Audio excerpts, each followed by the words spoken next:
Hi, everybody. I'm very excited for today. Not sure if you can see me yet. Yay! I'm just waiting.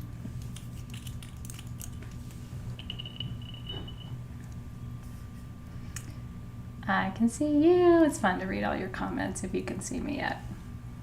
Especially ahead of our journey, our session. Yay, you can see me. It's fun just to kind of read your comments as I'm waiting for you to see me and get to kind of pick in on you a little bit. Welcome to session 3 of June Soul Shift. I can't believe we're here already. How are you?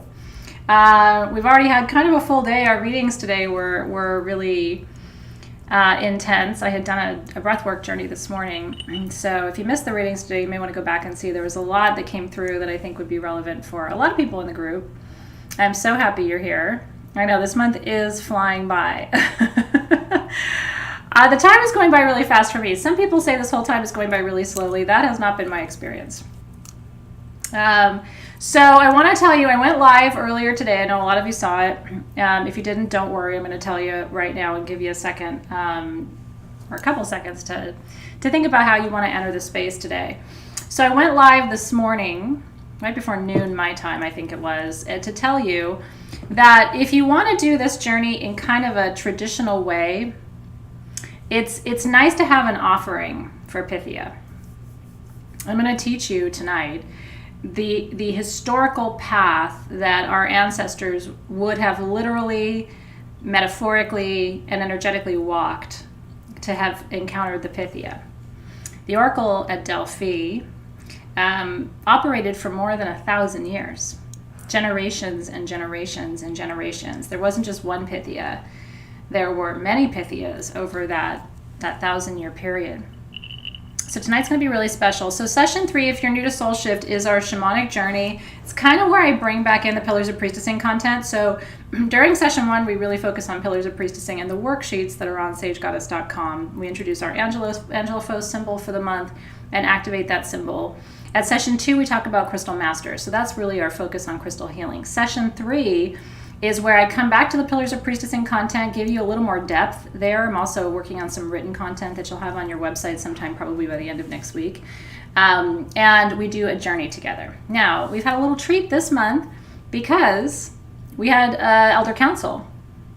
We just had Elder Council. Now, Elder Council, this quarter, I chose to focus on the Akashic record because that's actually part of our Pillars of Priestessing for this month. The theme this month for June is accessing, cultivating, and trusting your intuition, which for me, when we want to talk about the pillars of priestessing and what are the things that I think most priestesses should know or understand or have a good appreciation of in their practice, it's the importance of intuition and really trusting that wisdom, because you as a priestess are going to have to learn how to rely on it and trust it in order to function.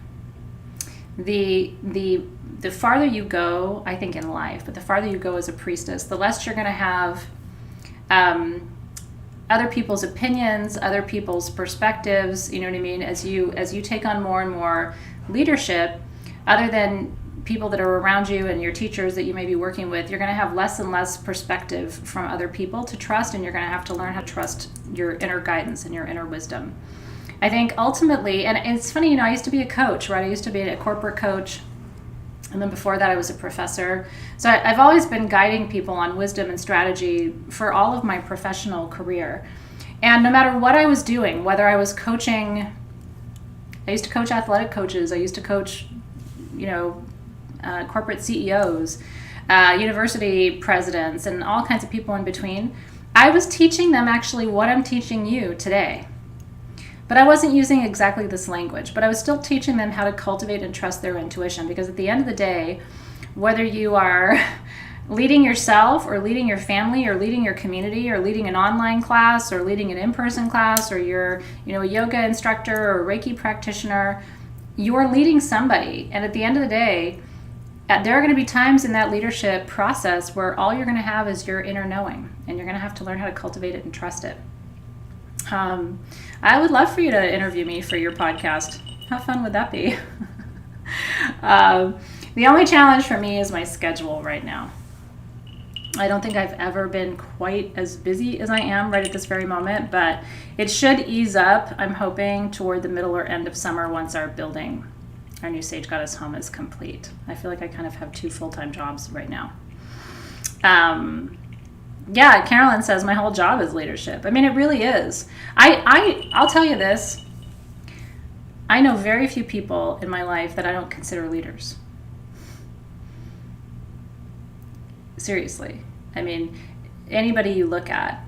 And I remember getting older, and I was studying leadership and teaching leadership, and my mom and I having a conversation, and she was like, well, I spent most of my life at home with you guys, right? That was my focus. And I thought to myself, I don't remember if I expressed it to her out loud. I should have if I didn't. But I thought to myself, she was my first leader.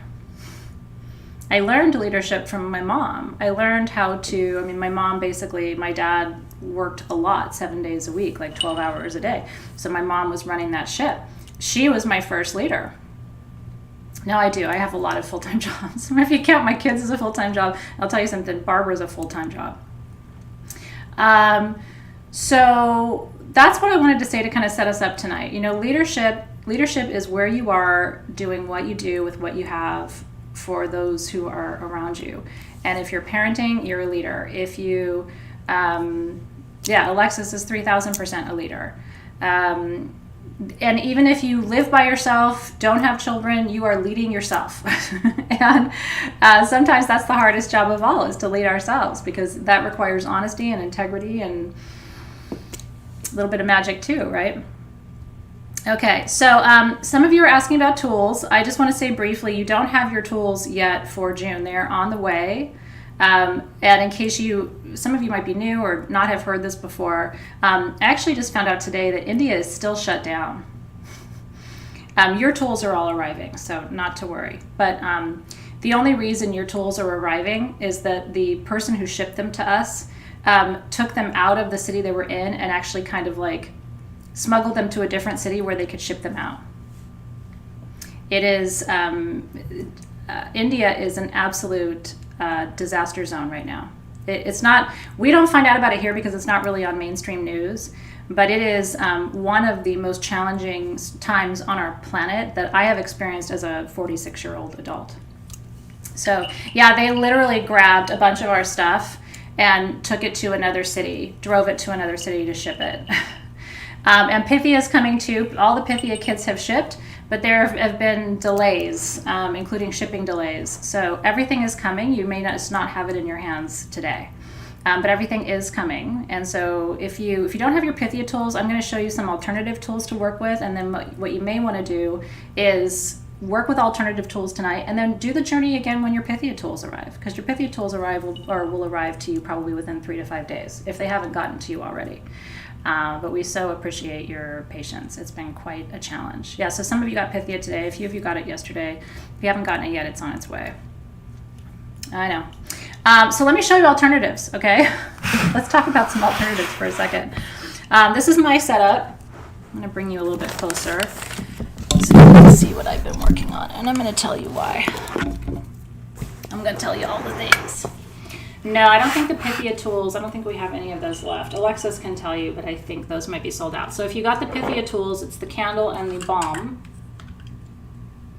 I've already been in here. And I've been burning my candle too. It's okay if you start with using your tools before class. If they ever get to you before class and you're like, do I have to wait? You don't have to wait. So this is what I'm doing tonight. And so I want to inspire you. I want to inspire you to do this too. And I'll tell you something, you can do it after the journey. In fact, it might be better for you to do it after. It'd be cool if you could do it tonight though. You know, like when we're done with our journey, you could go and gather up a couple things and mix it together. So I'm going to show you what this is all about. I don't normally do this for all of our journeys. This is just something I'm doing for tonight, and it's because it's historical to the Pythia. Okay, so let me explain what it is. In ancient Greece, if you wanted to go and see the Pythia, if you wanted to go and have an oracular reading at the Oracle at Delphi, you had to go through certain steps. I'm going to teach you what those steps are tonight, historically, accurately. One of the steps was purification. And when I tell you, when you learn the process tonight, if you know this already, then you already know what I'm going to tell you. But a lot of people don't know the process. You're going to be like, why did anybody go through that? But the ancient Greeks took the Pythia so seriously that they were willing to make all these sacrifices. And when I tell you, you're going to be like, I can't believe they did that. I don't think people today would make the same sacrifices to go get an oracle reading. Not when there's Facebook. I mean, I will say this. This doesn't feel like it needs to be a PSA. I do recommend being a little careful because I'm seeing more and more of it. And this has nothing to do with soulship. This is like life advice. I do recommend being pretty careful who you let read for you. When people read for you, they get up in your energy field. And I see a lot of people, like they put live readings into our full moon group and Gem Haven group. My rule is if I don't know somebody really well, like intimately well, I don't engage them for readings. I don't allow them to read because they're getting into your field. There's a lot more people than ever doing it, and it's like I see people asking for readings and I don't think they know the person they're asking for. So I would just be careful. The ancient Greeks actually waited just for the Pythia because they put all their stock in that one person. But there is some value in making sure you know somebody before they read for you. That's why sometimes I'm even overwhelmed that people are willing to let me read for them. You know, it's just like, really? You're going to let me read for you? So anyway, I urge you to be careful because having somebody in your energy field is kind of a big deal. It's like having energy sex with them. So, you know, and I've told this to my kids too. I'm like, we don't just do it with everybody, right? We choose a partner, we vet them, we get to know them better, right? So anyway, just sharing that with you because it really is like that. And you know, most people who read, I think, are on the up and up. I mean, some people do it on Facebook because they want to get experience and good for them. You got to get experience somehow. So I don't want to begrudge people that. But man, people will say free readings and it's like people will just say yes to anything. And I do watch the phenomenon sometimes and just think to myself, wow, if you don't know this person, you should really back up your truck for a second to maybe read for yourself, right? Okay, so there was a huge process that they had to go through. Let me turn this to the front. To have a reading from the oracle. And part of the process was this ritual of purification. So I gathered up the flowers and branches. Do I have everything here? Yeah, I do. That would have been available for them to make. They used to make like a purification anointing oil. Sometimes they made it into water, out of water, but usually they made it with olive oil. So in my bowl here, I have a little extra virgin olive oil and I have jojoba oil. Okay, and what I'm going to do after this is I'm going to bottle it and use it as a bath oil. You can do anything. You can do anything you want with it. All the ingredients I'm working with tonight are natural, so and a lot of them are used for beauty, for example. So you could put a little bit of this and use it as a serum. You could use it as a bath oil. You can work with it as a perfume. I'm reading your comments. It's so nice to have you guys here today. So you can use it any way you want, but for the ritual tonight, what it's going to serve as is a little bit of a purification anointing oil, which is what they would have done in historical times anyway, and they would have done it with olive oil. So I did a hybrid olive jojoba just because I love jojoba oil. If you add jojoba oil to anything, it extends the shelf life of it. So because jojoba oil, in my experience, almost never goes rancid. And a lot of your essential oils actually smell better a couple of years after you've opened them. Vetiver's that way. A lot of the base notes are that way. You can use dried flowers or herbs. You can use fresh flowers or herbs. You can add essential oils if you want. You don't have to. You can. You can add crystals if you want. Any of your third eye stones are going to be really helpful. I'm going to grab from my tray for today. Hold on just a second. I'm going to grab a tanzanite. Let me get that really quick. So I need a good third eye stone. Where did I put it? Oh, it's over here.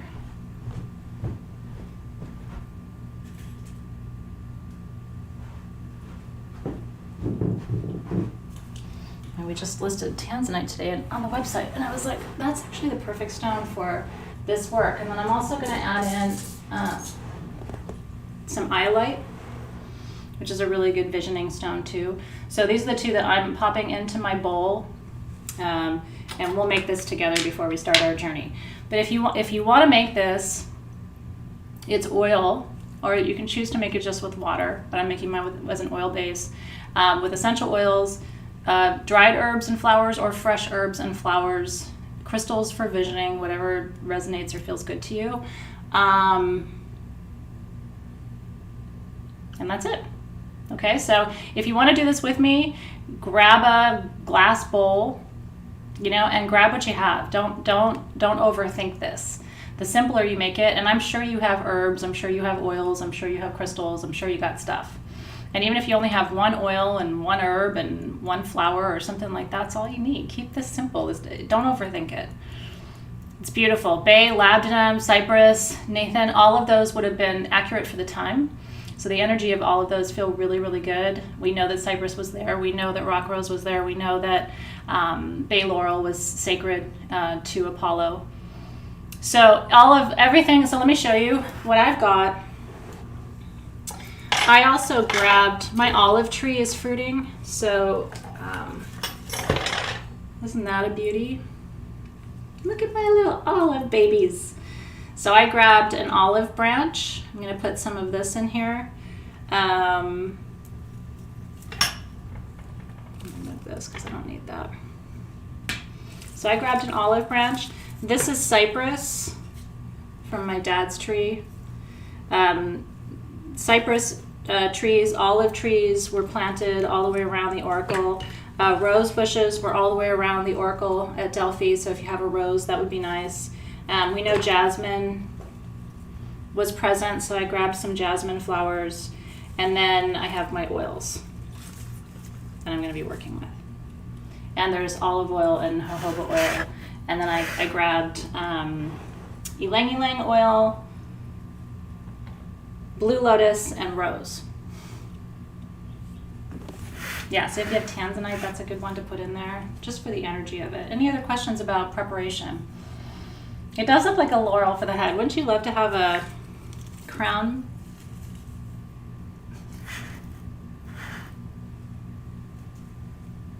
I will wear it until we use it. It's my olive crown. Oh, the weird shit we do together. Paige walked away, then she comes back, and I got an olive tree on my head. What are you going to do? I'm kind of into it, though. They have these on Etsy. There's these really talented artists that make like olive branches out of gold and all kinds of pretty things. It works. Okay. Dried roses is great. Yeah, I know.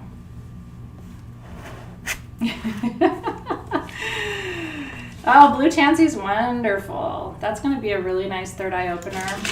I like it. See, you kind of can't go wrong. Whatever you're feeling called to, that's what you should use. And don't overthink it. Don't underthink it. Just grab what you got and go with it.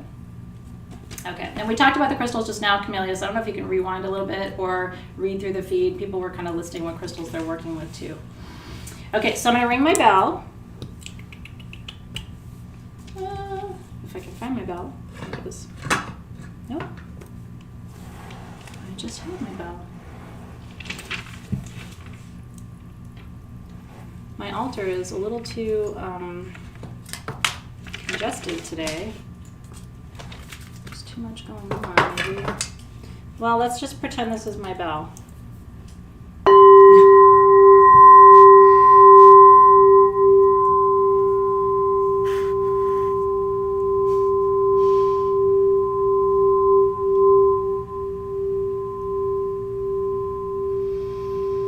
Take a nice deep breath. Remember, we're journeying today. So what I would like to see you do is once you feel like you have everything you need from the feed, you know what I mean? I would love to see you kind of unplug from typing and sharing and asking questions, and start to go a little bit inward. The more inward you go and the less distracted you are, the more powerful your journey is going to be. I don't usually suggest that, but it's better when we're having an experiential class to really let your full focus come to the experience. And then you can dive back in. Once we're kind of back from the journey, you can dive back in and engage more. Okay. Whew.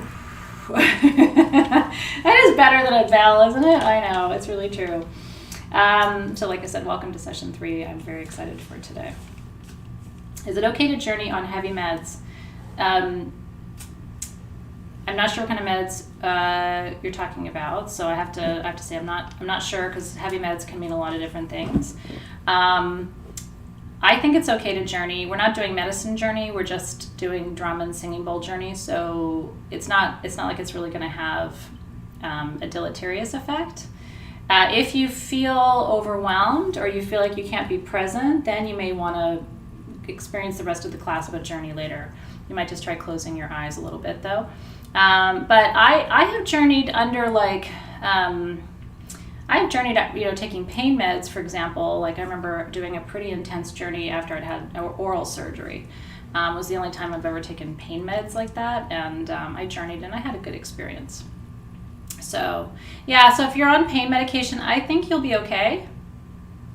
But what you may want to do is just, ease in and see how you feel. And if at any point you're feeling like there's resistance, then stop and wait till you're not taking the medication anymore. Yeah. So journeying and driving is hard. No matter how gifted a human you are, trying to drive while you're doing it's a little tricky. Okay. Yeah, no, it's really true. We are prepared. All right. So I'm going to dive into teaching you a little bit now for the next 15-20 minutes or so, and then we'll make our purification sacrament, and then we'll do our journey. So we'll be wrapping up probably right between 5:30 and 6 p.m. today, which is good because I've been consistently going over 6 p.m., which I have to try not to do, not just for my team, but for my family too, because my kids have to be super quiet while we're live, and so I'm trying to make sure our classes are 2 hours, but not too much beyond that. Okay. Beautiful. All right, so here we go. So I want to start at the beginning because I don't want to assume that you know anything per se. So I might tell you some things tonight that you already know. I personally like to be told things I already know because every time I hear it again, it reinforces those things. So I'm going to start right at the beginning. Okay. We're talking tonight about ancient Greece, and we're talking tonight about divination and how it is that the ancient Greeks gained their access to the gods. And in ancient times, and particularly in ancient Greece, it was believed that there were certain places where you could access the gods. There was a little cave that used to be called the Portal to Gaia. It was like a temple to Gaia. And it was believed that you could go into that cave. There was a snake that guarded that cave to Gaia, that temple. And it was believed that you could go into that cave and you could receive visions and access secret hidden wisdom, right? And so for the ancient Greeks, much like it is today, the way they thought about divination is not accessing something within, but somehow connecting in or plugging into a portal that would allow them contact with the gods. They believed that all of their wisdom, all of their information came from the gods. And so their goal was to try to get as clear an access point or a channel to the gods as they could. Now, they believed in these intermediary figures, right? These intercessors, these people who, if you went and saw them or went and talked to them and they were in this state, it was really an altered state, especially with what we call the Pythia, who were the high priestesses of Apollo, and they sat on these elevated chairs inside Apollo's temple, down in the bottom of the temple. And we'll get more into the story of how they did it, but right now I want to talk to you about what they did. And so back in the day, there was the temple to Gaia. When Apollo came, he decided that he wanted to build his own temple. And so he killed the snake named Python. Python is a Greek word. He killed the snake named Python who guarded the entrance to Gaia's temple. Okay? And basically built his own temple instead. And then and I think he did this because he was contrite. I think there's different theories about why, but I think the reason he chose a priestess, a woman, to be his channel to the gods, right, is that he had basically deconsecrated this temple to Gaia, who's a female goddess, and slayed her sacred snake. And think again about how throughout Western civilization, the snake is always this figure of access to hidden wisdom, right? Even in the Garden of Eden, no matter where, and even to this day, snakes have this connotation to them. I think people are afraid of snakes. They don't really even know that much about snakes, right? But there's this like idea that snakes are scary. But in a lot of the pagan, earth-based shamanic traditions, you start to see snakes as figures of power and transformation, right? Snake is capable of completely releasing its own entire skin in order to move and shift and to become more agile and to move into another phase. And so that is, we think, the reason why Apollo chose a female priestess to be the visionary in his temple, because he had deconsecrated this temple to Gaia, and he had to make amends for that. So there was a first Pythia, the Pythia. So the Pythia is the name of the oracular priestess to Apollo. It's a title. It's not a name of a person, okay? The first Pythia, I think her name was, I always forget her name, Semenio, or I'm going to mispronounce it.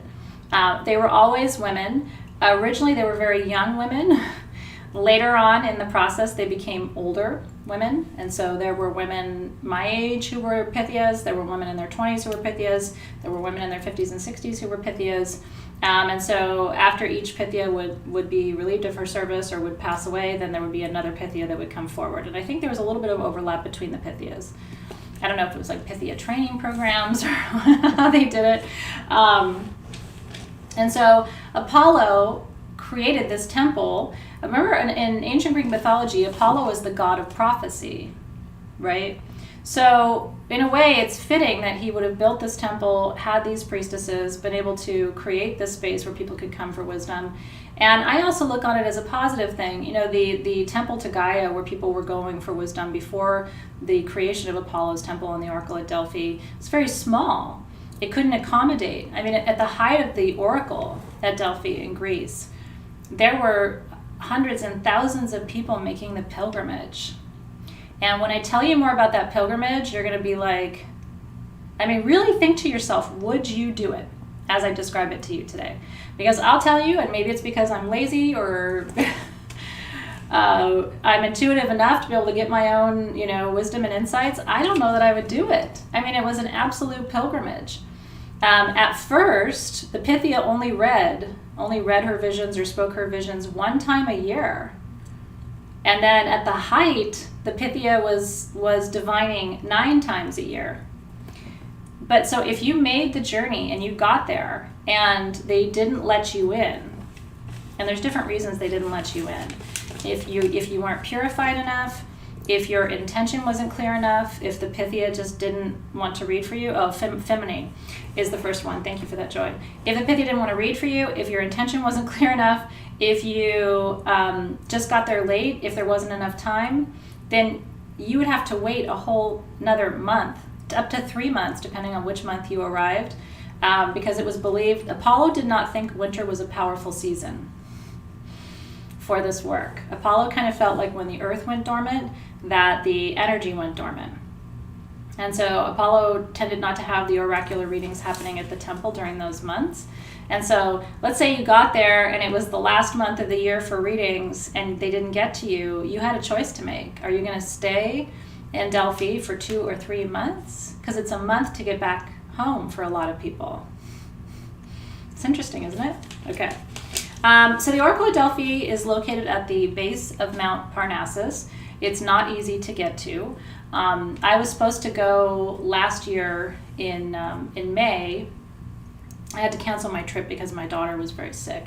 But we had a planned trip with a tour guide and everything. And I think what we were doing is we were going, I can't remember if we were going from Athens. I think our trip was from Athens to Delphi, and I'm pretty sure it was 4 hours, I want to say, to the Oracle, and then we were going to have an hour or 2 there, and then 3 or 4 hours back. by car, and there was a certain amount of hiking that you had to do. So it was, even though we were going to do it and we didn't do it, it was like one of those things where we're like, are we going to have enough time? Like, we're going to have to be up and leaving at like 7 a.m. to get up there. So we have a couple of hours midday to walk around. Is it 3.5 hours? So we were already like, I don't even know if we're going to be able to do this. And then, of course, the whole trip was canceled. So it's still something that remains on my bucket list. It's funny because I had said I didn't want to go without my kids. And then we booked that trip because our friends were taking us with them. They were going.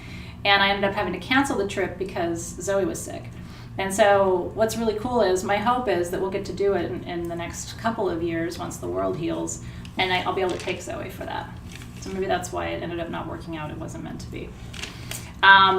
Okay, the oracle at Delphi is considered the channel place of the gods. It's also considered what's called the omphalos. Are you guys familiar with that concept? You know how there's chakras of the planet? I've taught you that before. I've shown you the maps of the chakras on the planet before. There's a third eye and a heart, like Glastonbury is the heart of the planet. So Delphi is considered the navel, the belly button of the planet, the birthplace of civilization. And so it's called the omphalos. And there's a little stone at Delphi that represents that omphalos. And there's mythology around this too. There's this whole story that at the top of Mount Olympus, that Zeus released 2 eagles. Have you heard this story? This is famous too. Because people will say, well, how did they decide that Delphi was the belly button of the planet? Basically like the life force of the planet, right? Because you think about what your belly button is, it's what connected you to your mother, right? So it's the source of life. And so it's a big statement to make, right? It's interesting. Seraphina said she was feeling called to put a stone on her belly button, so that's probably what it is. So the story is that Zeus was at the top of Mount Olympus and released 2 eagles, left and right. And he said that the eagles would return and join to each other at the birthplace of the planet. So he was going to let the eagles decide. And he let the eagles fly, and the eagles wrapped around the planet and came back together right at the oracle at Delphi, which of course sealed Delphi's fate as the omphalos of the planet. Lori, I haven't actually seen people compare or say that it's the sacral or the solar plexus, right? Because your belly button is 2 finger widths below your solar plexus chakra. But if you think about it, it makes sense, right? On the maps of the chakras, they tend to place the solar plexus elsewhere. And so in my cosmology, I consider the omphalos or the belly button a little bit distinct from the solar plexus chakra more generally. It's a great question. Yeah, so if belly button energy is coming up for you, might be a relationship to that. I had odd belly button concerns when I had Zoe because I was banking her cord blood, which I had not done with Nick. And they give you this whole spiel about how they have to take as much of the umbilical cord as they can to bank the blood. And I was like, but she's still going to have a cute belly button, right? And they were like, yeah, don't worry, she'll have a cute belly button. She does have a cute belly button. But I was like, no, don't cut so much off that you can't tie it up and make it really pretty. This is what I was concerned about when Zoe was born. Okay. Now, the Oracle at Delphi was one way to hear the will of the gods. Like I said, there were multiple, but it's considered the most significant. Okay. At the Oracle, the gods spoke through the priestess, whoever the priestess was at that time. And there were several of those priestesses over the course of history. And they spoke through the Oracle in 3 ways. First of all, people considered that the place was speaking. So if you were standing at the Oracle, sometimes the wind would go clockwise through the trees for no reason. Or sometimes if you were standing at the Oracle, the wind would go counterclockwise through the trees for no reason. That was considered the place speaking. And then the gods spoke through the person, right, the Oracle themselves. So it was, sometimes the Oracle's body would move and they would like read her gesticulations, or she would get like, there's even a story about like a rash appearing on her skin that was in these like shapes and formations. Because the one thing you need to know is that all of the Oracle's transmissions are highly symbolic. She spoke in metaphors. And some of it was kind of garbled.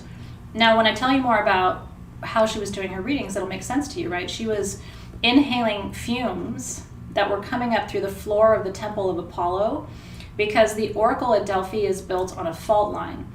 This was not proven scientifically, I don't know if you know this, until the last 20 years. Only in the last 20 years have we proven that the oracle at Delphi sits on a major fault line, and that there's a crack along the floor place on the base of Apollo's temple.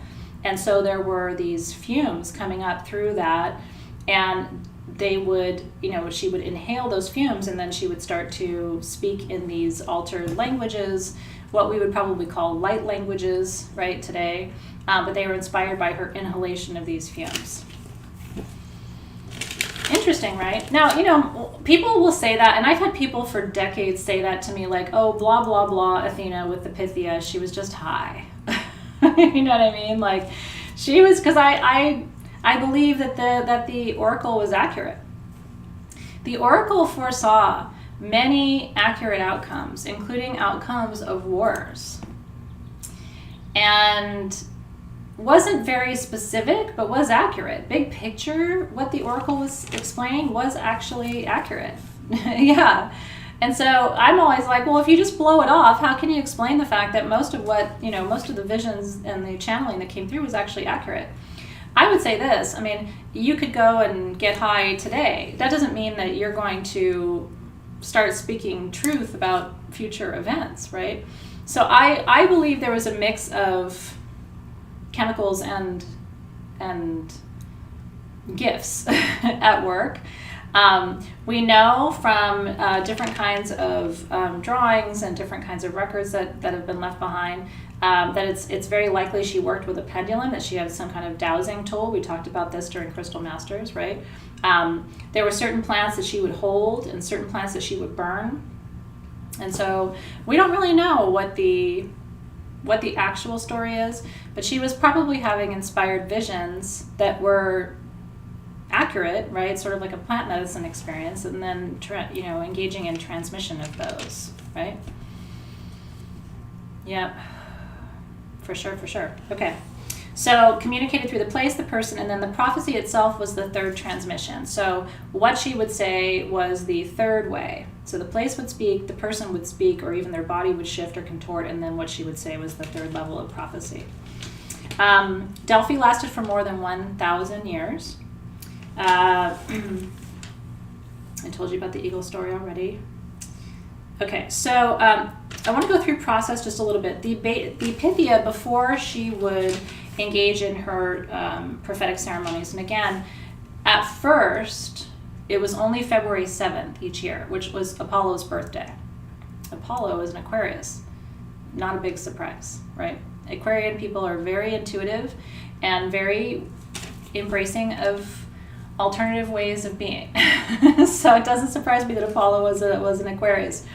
So originally it was only February 7th. And then after that, it extended to 8 other dates once a month. And like I said, winter's off. So she would return each year on the 7th of February. Before she would engage in her oracular vision, she would take a ceremonial bath.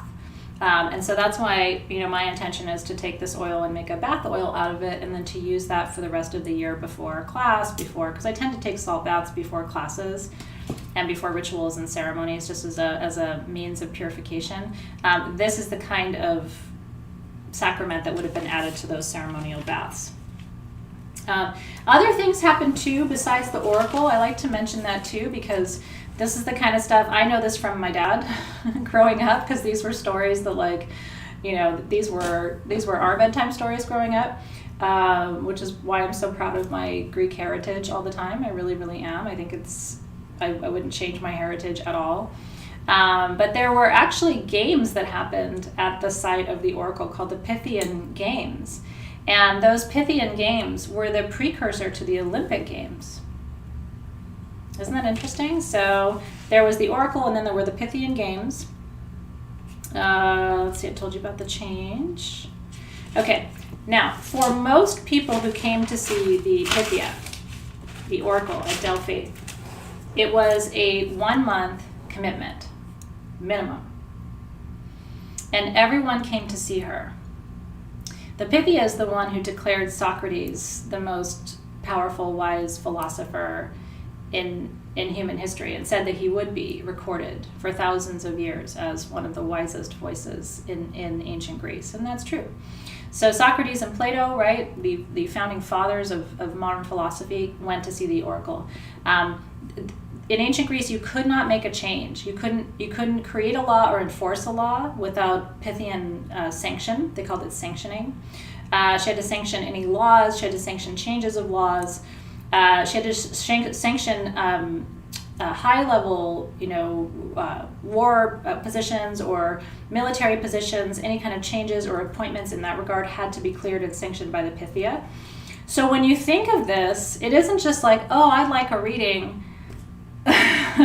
It was like, get in line. You have the most famous people in the literal material lineage of ancient Greece.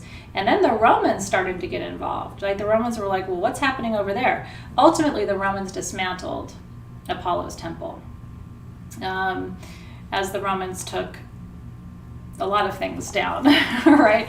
But at first, the Romans were fascinated by it, like, what's actually happening here? And there were several Roman emperors who actually consulted the Pythia for advice. The last one who consulted the Pythia for advice, that happened in 385 BC. The last Roman emperor that consulted the Pythia went and asked for a vision. And do you know what that emperor was told? That emperor was told, go back and tell everyone in Rome, this I'm paraphrasing for you, go back and tell everyone in Rome that the temple of Apollo is closed because of Rome. It was like, I think the question was something like, what's the future of Rome? Or, oh, Oracle, tell us the future. And the Oracle was like, go back and tell your people they ruined it and it's closed forever. Isn't that amazing? I know. Leave it to the Pythia to kind of stick it to them in the end. Oh, you want a vision? Then maybe you shouldn't have shut this shit down when you did, right? But you made a mistake, and that's right. It's true. I mean, what the Pythia was reading for them was the demise of the temple, but ultimately she was speaking more broadly about their own demise, right? Isn't that what you would tell him too? I got a vision for you. Okay. So this is where it gets interesting. So the Romans shut down the Romans pillaged the temple first, stole most of the major statues, and then they came back and wanted a vision and were told where to go and how to get there. Okay. Here's where it gets interesting. From my perspective, see if you think this is interesting too. And this is where I want you to kind of close your eyes and put yourself in the position of somebody who's going to the oracle and see if you would be as committed as these people were. So you have to imagine that for most people it was 1 month to get there. And there was a path that you could follow. It's not easy to get to the oracle, right? Even in modern day Athens with a car and a driver and a guide, we were still like, are we going to be able to do that in one day? Like, it's not easy to get there, right? So you've got a question, you want an answer, you know it's going to take you about a month to get there. If you get there, you have, depending on which time of the year you go, you have a 20 to 30% chance of not being seen at all. And then if you are not getting into the temple, and then if you get into the temple, you ultimately have about a 30 to 50% chance of actually encountering the Pythia.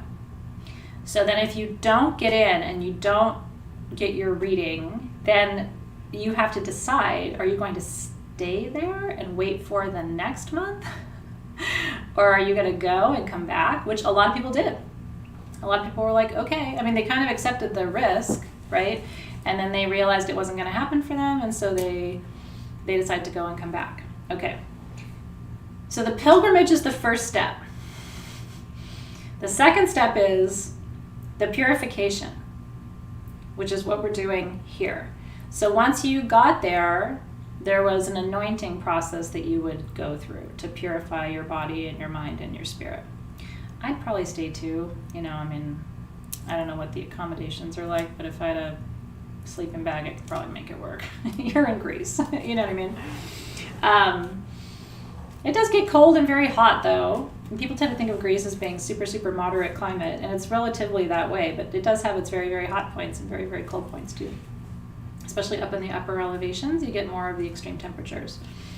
Okay, so then we had to do the purification, which is what we're going to do before we go into our journey tonight, is we're going to anoint. We're going to make our purification sacrament, and then we're going to anoint with it. Yeah, well, so in the sacred way, what's really interesting is, and we're going to talk more about the sacred way as we get toward the end of the year. The sacred way was its own rite and passage. But in the sacred way, offerings were made to the Pythia along the way. So people made offerings to her even if they weren't coming for, you know, oracular visions, which is interesting too.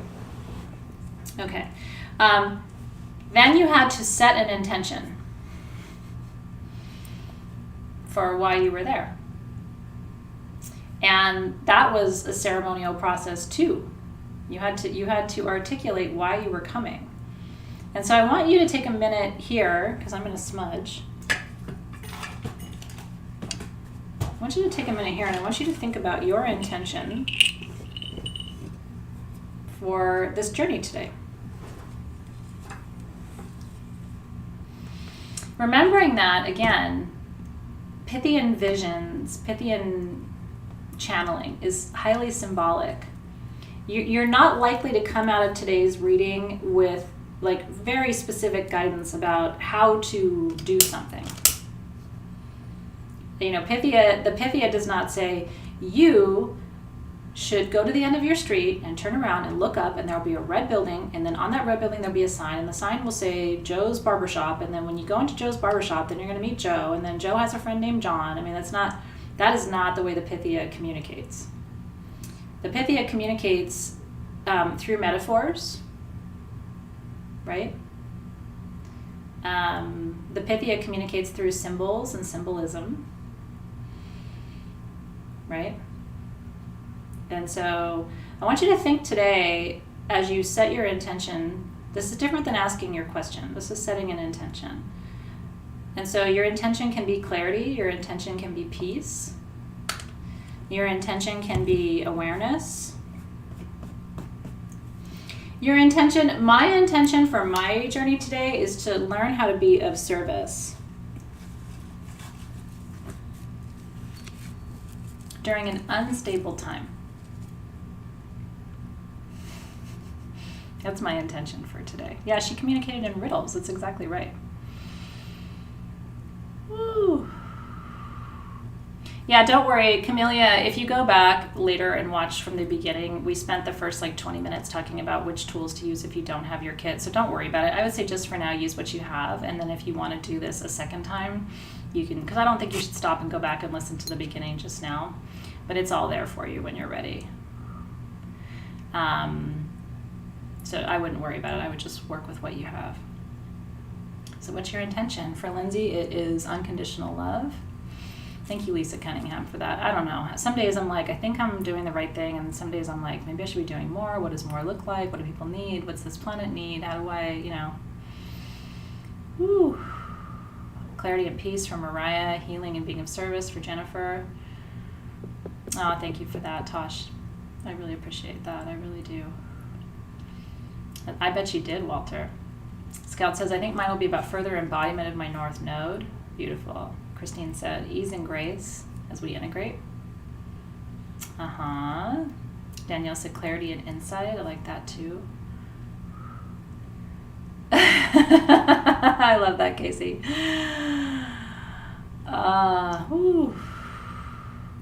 Peace and clarity for Tara. Focus and trust for Chris.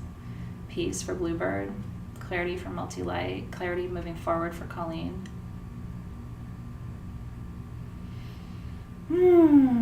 It's beautiful. I won't read them all. I just wanted to kind of give a little overview. This is where we are. Beauty matters. That's right. Clarity about service, forgiveness, acceptance, shifting, rediscovery, balance, service. open to what happens. Beautiful, beautiful, beautiful. How to hold your higher vibration during the shift. It's a wild ride right now. I think it could get wilder before it gets clearer, if you want my 2 cents. Clarity with your daughter for Suzanne. I love it. Insight, devotion. It's beautiful. Freedom and direction. That's right. Honoring others. It's beautiful, Deb. Yeah, so hold on to your hat, you know.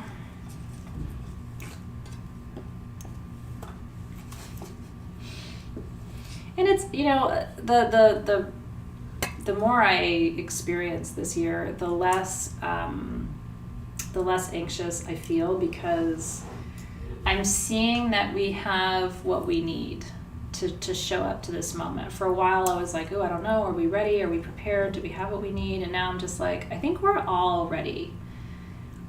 And I think if we can just relax into this moment, I find that right now, I don't know if this resonates with you, and this is a good thing to be thinking about going into a journey like this, is when I am stressed and like trying to figure it out and like thinking,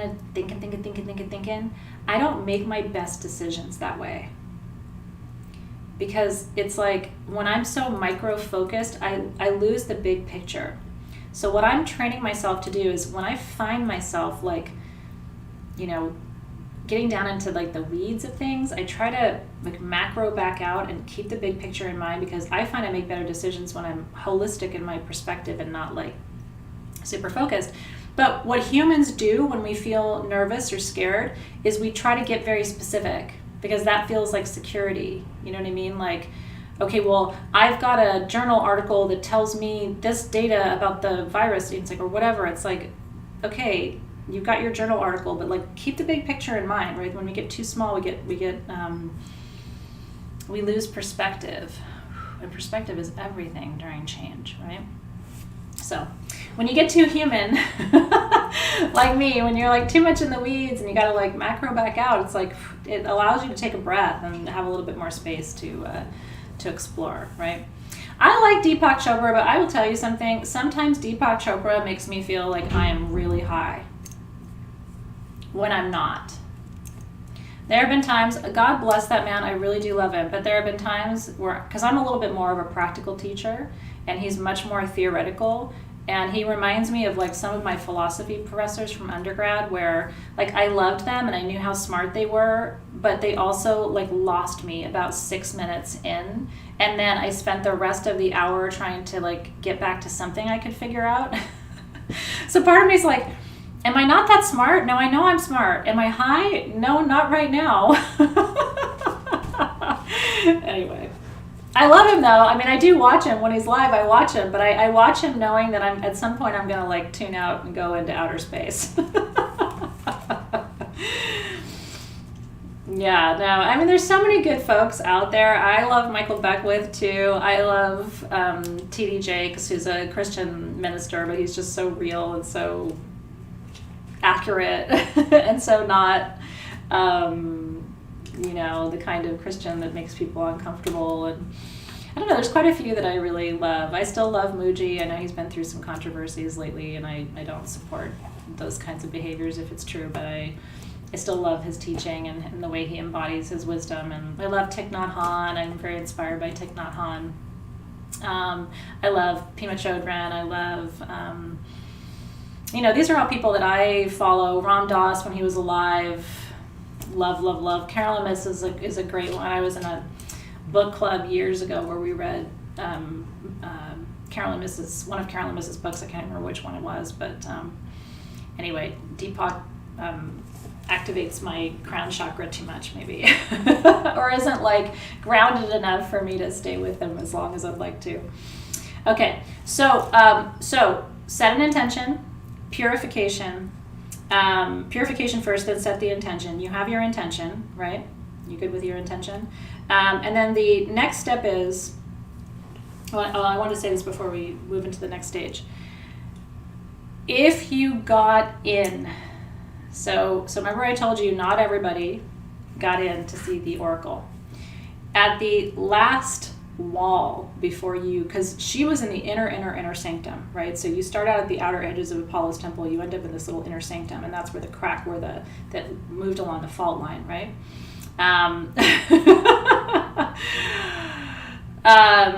Right before the inner sanctum, where you would actually go if you were going to have a reading with her, up on the wall in Greek is a saying, and it is a saying that you've heard a million times.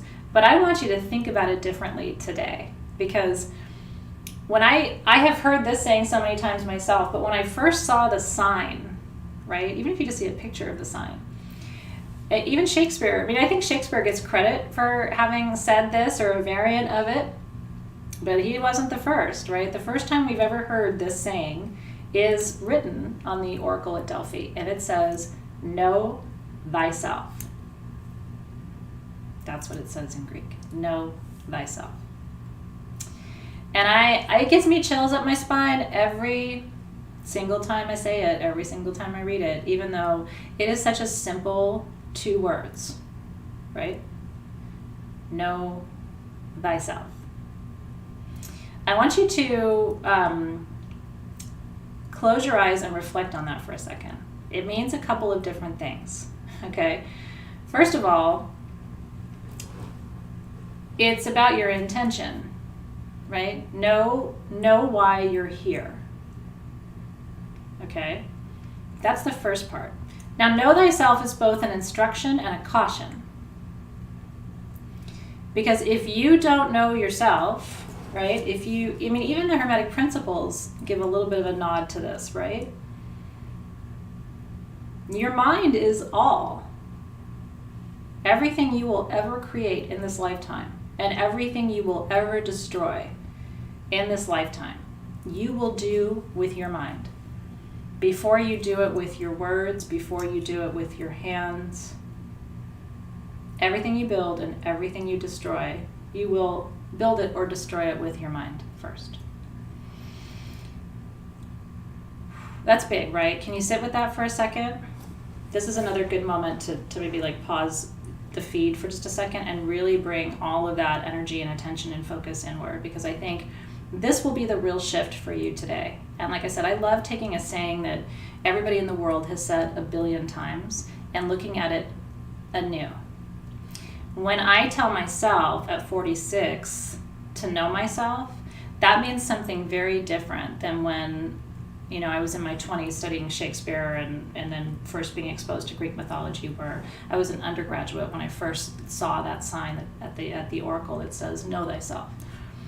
And I remember just thinking of course I know myself. Right? I think I was 20. It's like, are you kidding me right now? You don't know anything. You barely know your shoe size, right?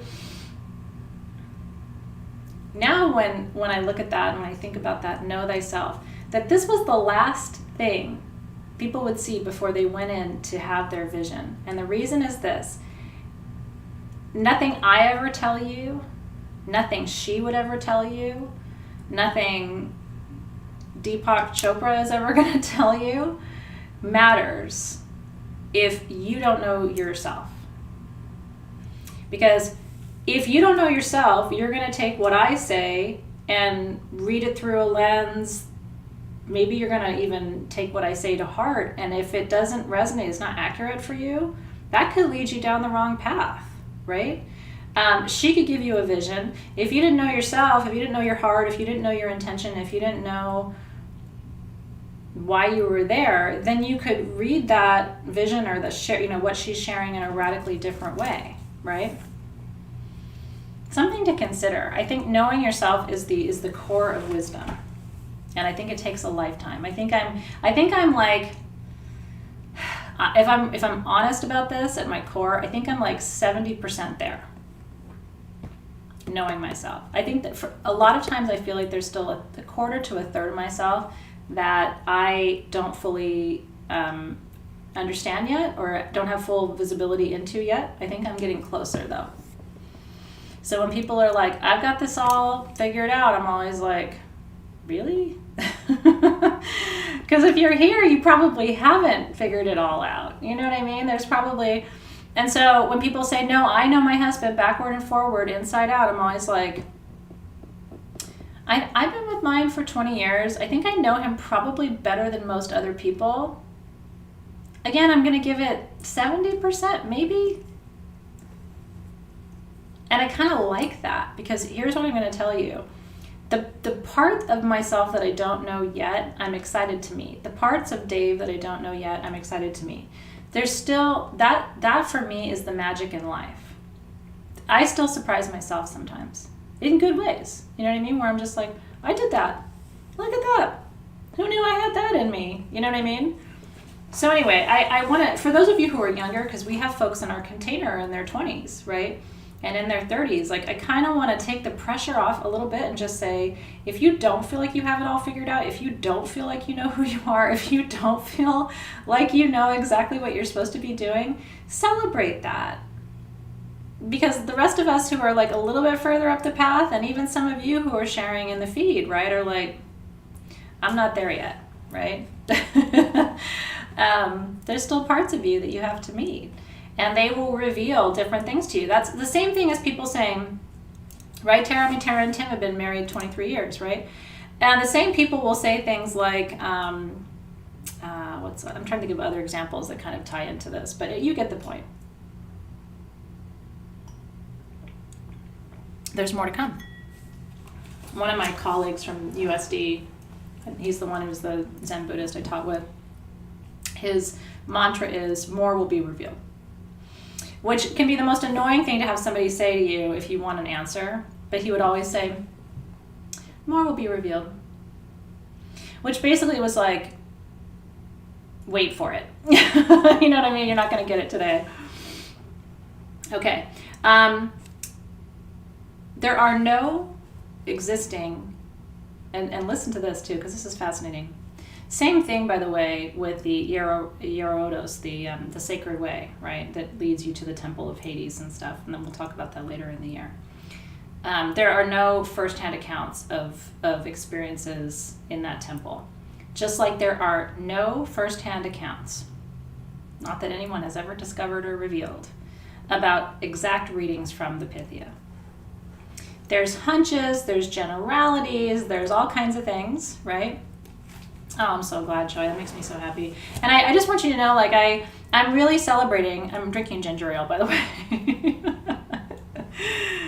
I'm cutting carbs, and I'm having a really hard time doing that right now, as a little sidebar. So I'm drinking diet ginger ale. Makes me feel like I'm having something sweet, even though I'm not, because I'm trying to lose about 3 pounds.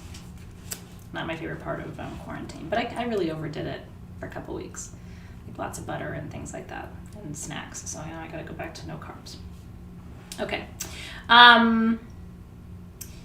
The third step. So you are purified, you set your intention. The third step is you make an offering. So I would like for each of you to have something tonight that you will hold during ceremony. And the reason I want you to hold it is that's what the Pythia did. So she held, I think hers was laurel. It was either laurel or cypress. So she held, the whole time she channeled, she held a sprig of a sacred plant. I think she held it in her left hand, if I'm not mistaken. You can see it in there's paintings and stuff too that represent her sitting like on her stool holding, and it was either cypress. And the reason it might have been cypress and bay laurel were the two that were planted around the oracle. And cypress is the tree of the dead, but it's also the tree of the wisdom from other dimensions. And then bay laurel is the tree of beauty and success and transformation, right? So anything, you can use sage, you can hold a piece of fruit, you can hold a flower, you can, anything that you want to do. Sage is beautiful. Lavender is a plant teacher for sure. Lavender teaches harmonization with the energies around you. Lavender is a very powerful plant teacher. In fact, if you ever make your own cacao at home, which some of you do, I know, if you don't, you can. I've started making Turkish coffee again because I love it. And I've started adding lavender buds into my Turkish coffee because Turkish coffee has cardamom in it. It's really spicy. It's a little bit sweet. I don't put much sugar in it.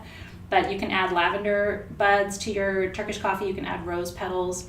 So rose is a plant teacher too. It teaches passion, it teaches commitment, it teaches softness, but also sovereignty. And lavender is a teacher of harmony. So any of these are beautiful, right? Yeah, so, and this is exactly it. So if you got a rose, you can hold your rose. If you got jasmine, like I got some star jasmine, you can hold your jasmine. Whatever you have, you can hold. And then at the end of it, we're going to bless this plant, and I would like you to return it to earth. Now you can return it into a body of water, you can bury it, you can burn it. I want you to choose one of the elements, and I want you to return your offering to the earth after our ceremony tonight. So anything you've got is fine. Again, don't overthink it. Hibiscus is beautiful. Honeysuckle's gorgeous. Orchids are fantastic. Orchids are one of my favorite flowers ever. Deanna has a little miniature rose bud. I think that's beautiful. So you're all set. Everything that you guys are coming up with is beautiful. Okay. Then the last step was you would ask your question. And the answer would come, like I said, in a riddle or in a symbolic answer. It was not like go down the street, there's a red house, turn right, there's Joe. It was nothing like that. It was, change will come on the wings of a hawk, right, or something like that. And then you'd have to work with others to try and translate and figure out what she meant. What did she mean by winds, and what did she mean by change, and what does the hawk mean? And then you come to find out, oh, hawk represents spring. So she's saying that change will come in the spring. And then change would come in the spring. People will be like, oh, it's accurate. But they had to understand what those symbols meant in order for them to understand what the wisdom was. Does that make sense? So you might get some wisdom in the journey that's highly symbolic, and you may have to translate it. You know what I mean? And so that's what our Facebook group is for, by the way. So if you get some symbols tonight and you don't know how to translate it, pop a question in there. Alexis and I will chime in. Your classmates will be able to, comment on your wisdom too, if you want input. If you don't want input, you don't have to do that. But it is, it is another way for you to get additional perspectives and to process and integrate your journey too. I talk a lot. Okay. So that's everything I want to tell you. So let's make sacrament. Ready? This is what we call experiential learning, darling.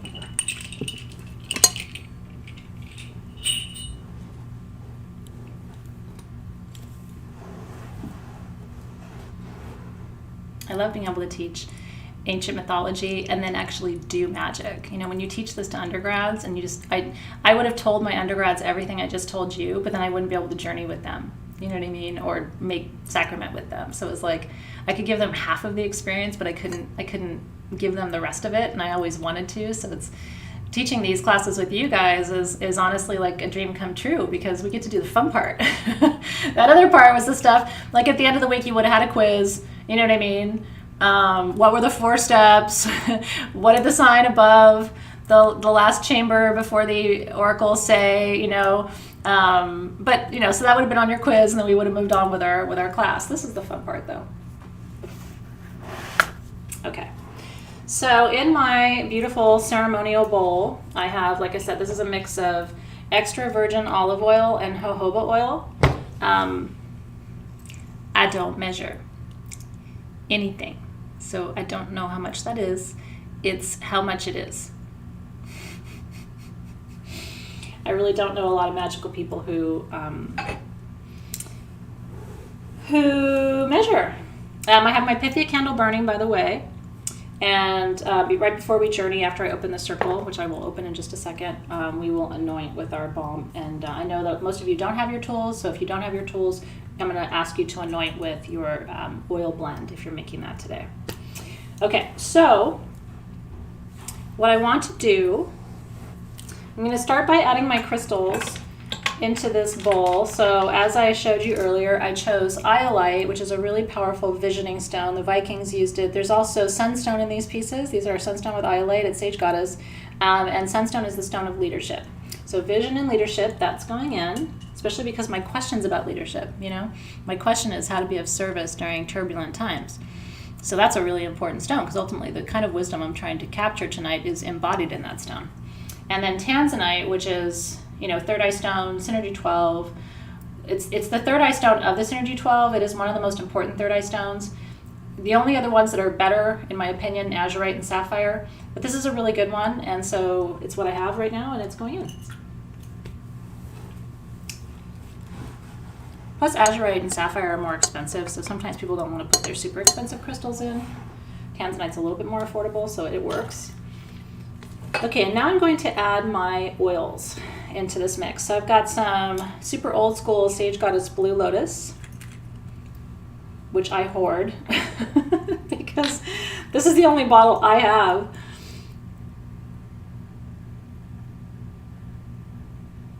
Let's see.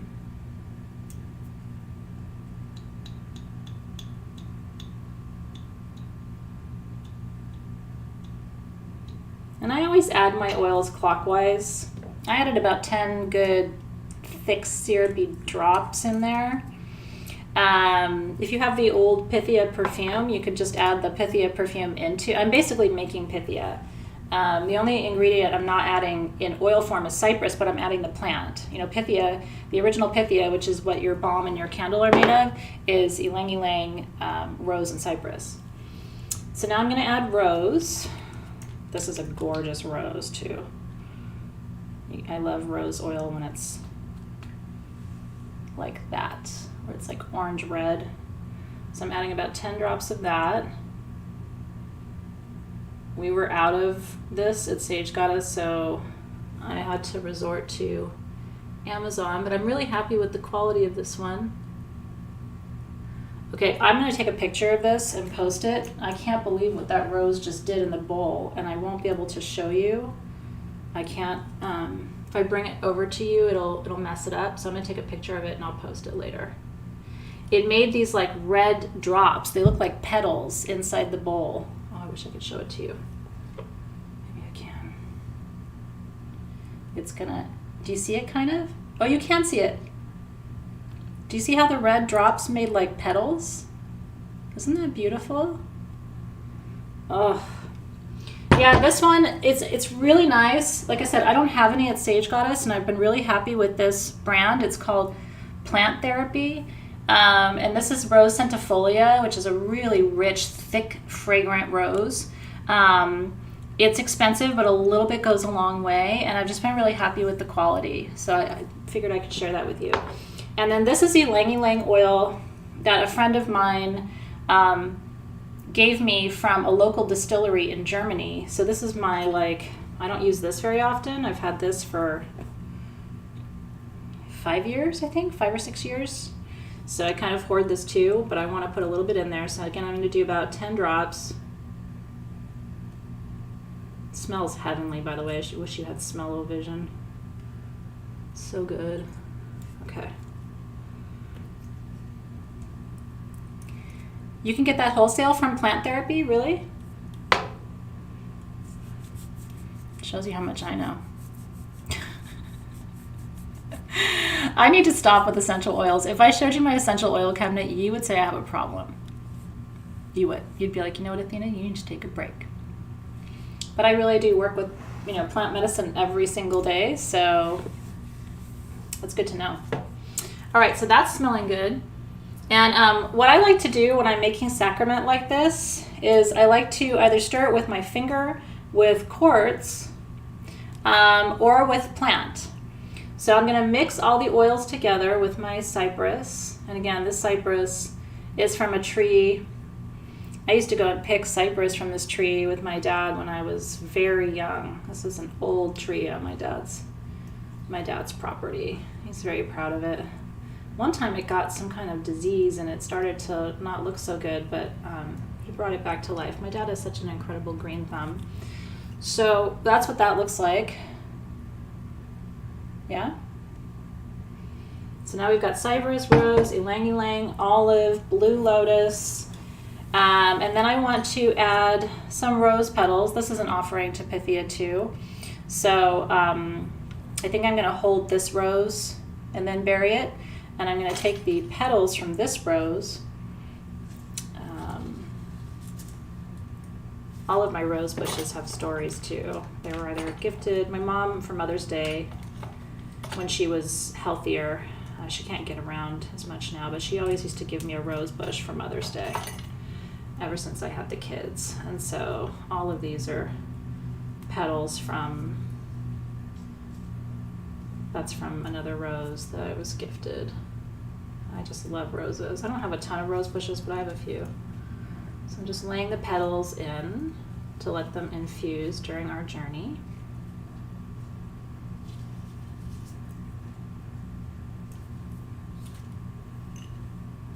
So it looks like that. Isn't that beautiful? Yeah, this bowl is something else. This bowl was handmade in Tibet, and it's all done with lapis and turquoise. It's a quartz bowl. I got this in Denver this last year, actually. The booth was almost next to Victor's booth, actually, at the Denver Gem Show. And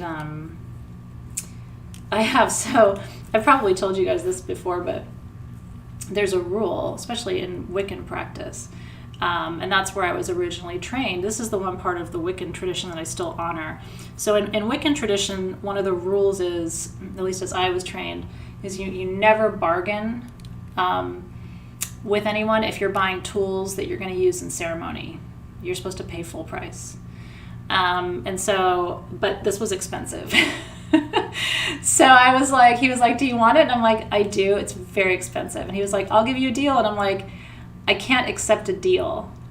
So I either have to buy it from you full price or I have to not buy it. And he was like, no, but I'll give you a deal. And I'm like, I really appreciate it. I don't want a deal because I'm going to use it for ceremony.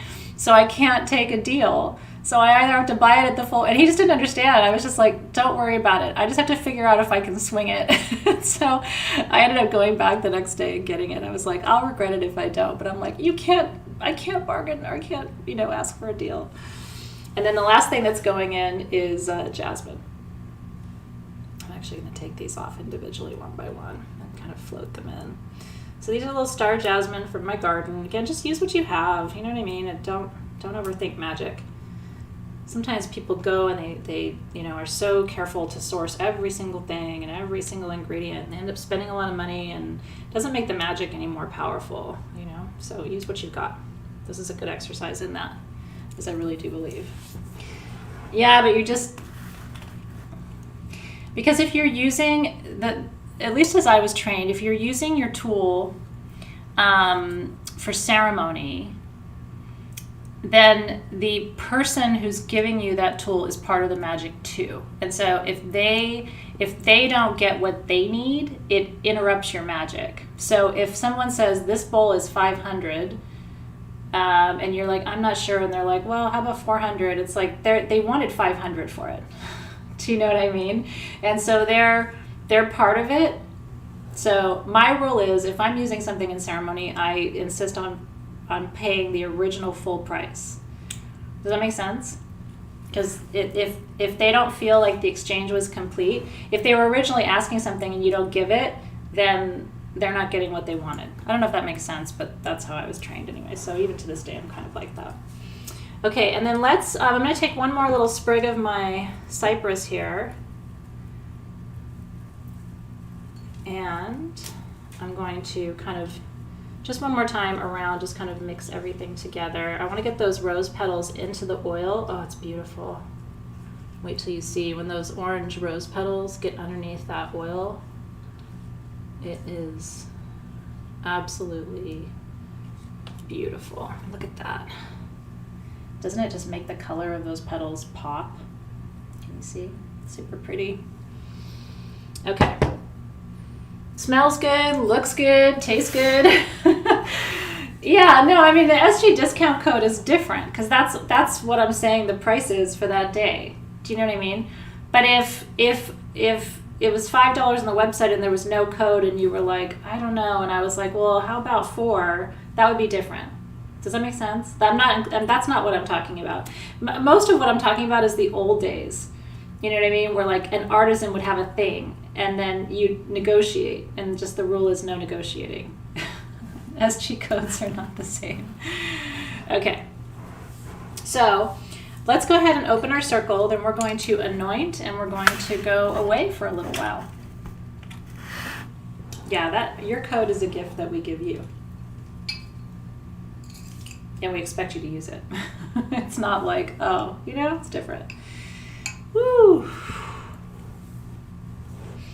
I want you to roll your shoulders back, call your energy into present time.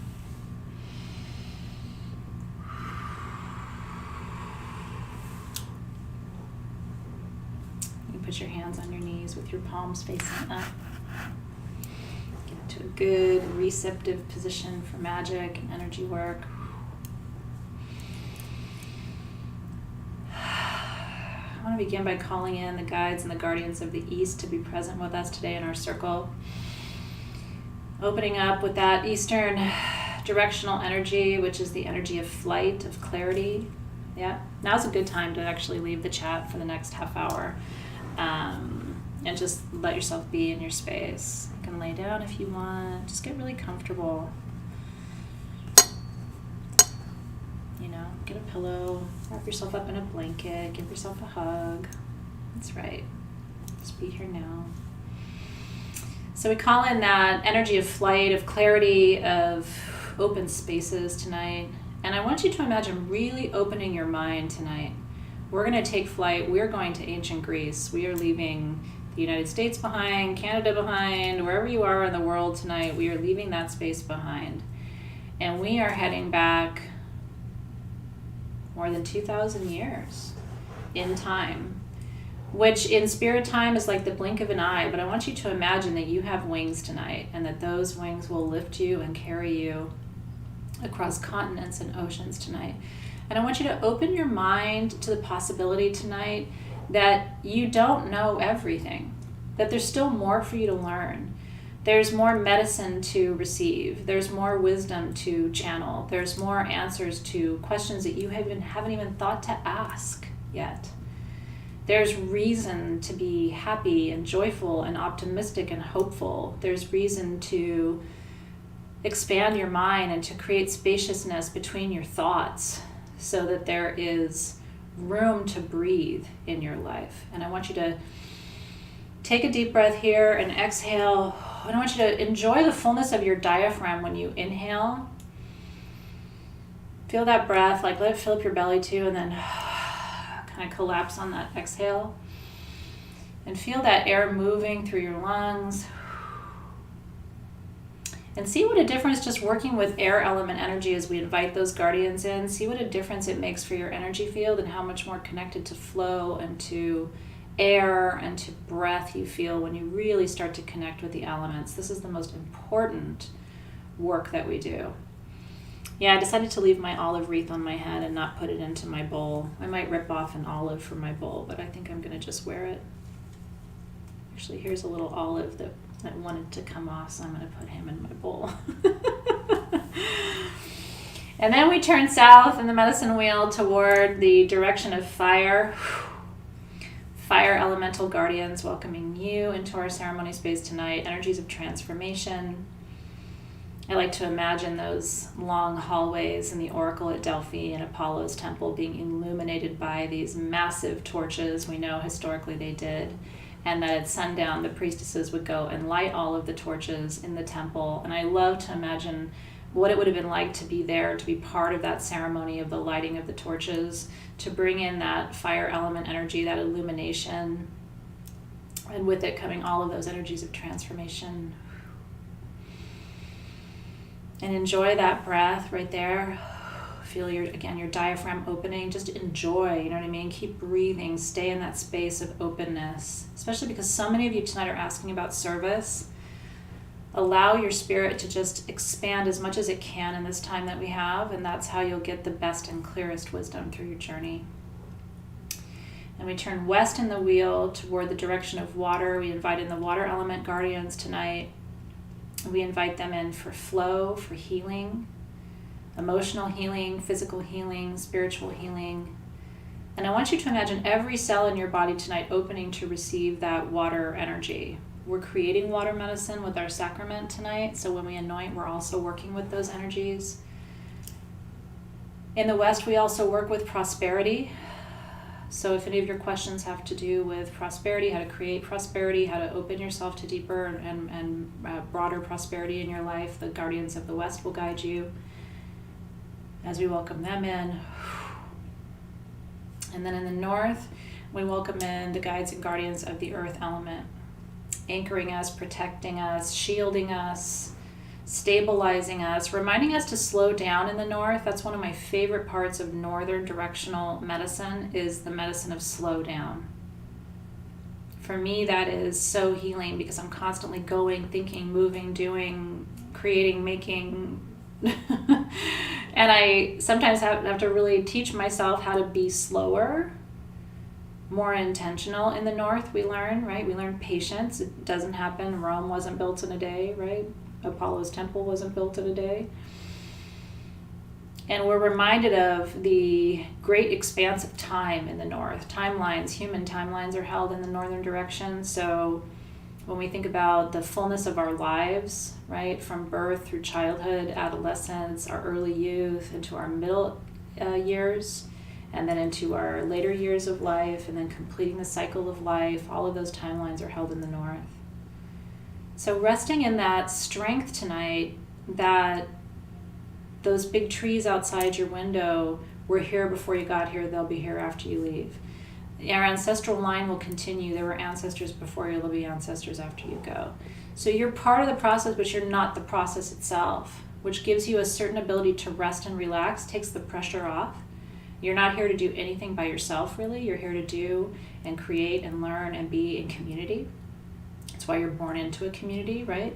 And then you build your own community with intention. So we get the family we get, and then we choose our family, like our soul family, right? And enjoying that inhale and that exhale. Sometimes in the North, I like to imagine that my body becomes a tree. You know what I mean? That like I can feel the trunk, and I can feel that I've got branches, and those branches extend out, and then I've got leaves and growth. And so visualizing yourself as a tree in the North also helps you to stabilize that central nervous system and tap into that really healing and protective and nurturing and patient energy in the North. And then we want to invite in the guardians of the vertical gateways too. Just expands the energy of the circle, especially in big journeys like this. So the guides of the upper world, which includes the angelic kingdom and the Akashic records and record keepers, the middle world, which includes me and you and our community and the planet that we live on and the countries that we live in, and then there's the lower world, which includes the crystal kingdom, the bone kingdom, right? All of your bones from all your lifetimes that you've lived on this planet, all of your ancestors' bones, all the minerals in their growth presence, their growth process. So we call in all the guides and the guardians of the lower realm to be present with us as well. And enjoy that breath there.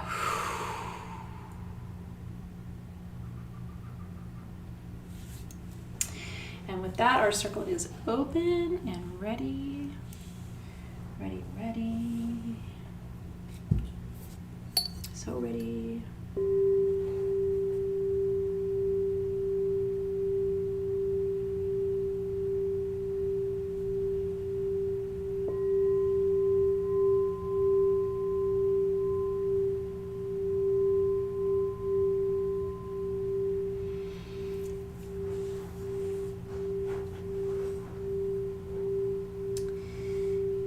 So I want you to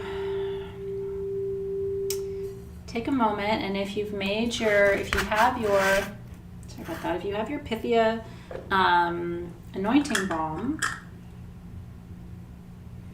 that's the ultimate, right? And I don't know about you, but I love these balms. I'm kind of obsessed with it. It's solid perfume is what it is. It's the original perfume notes, but it's in a beeswax base with some jojoba, so it's I find that it even lasts a little bit longer. So you can anoint, and again, always at your third eye for what you know, at your wrist for what you do, and then a little bit at your ankles for where you go. So that the energy can track your steps. And I've got my candle lit. If you don't have your balm yet, no worries. We adapt. And so I'm going to anoint with the blend that I made with you. I'm going to take a little bit on my finger. I always use my wrist as my palette. And again, a little bit at my third eye for what I know, at my wrist for what I do, and at my ankles for where I go. That smells so good too. And anywhere else you want to put it, you can put it in your belly button. It's actually a legit place to anoint. And since we've been talking about that particular place on our planet as being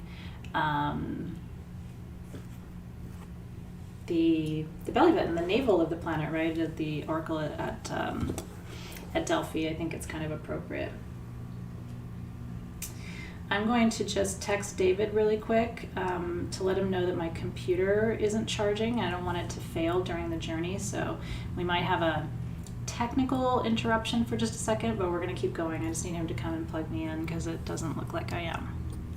Okay, so we have anointed. Now that you have worked with this, during our journey, we're going to take a moment to charge all of these things and ask Pythia to bless them. And then you can bottle that if you want. If you made a little oil blend, you can bottle it afterward. Pythia and Damiana is probably really beautiful together and very sexy.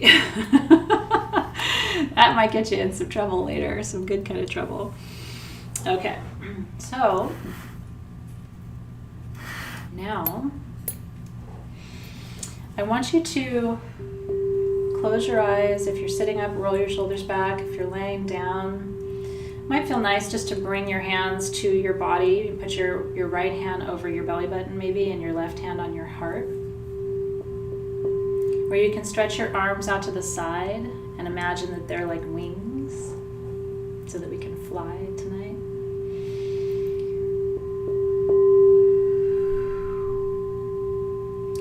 And I want you to visualize Greece, a beautiful oracle at Delphi, sitting above Athens, right, in the mainland. And I want you to imagine your direction of flight from where you are in the world, how you will fly there. And I want you to feel as your wings begin to move, begin to stretch, begin to flap.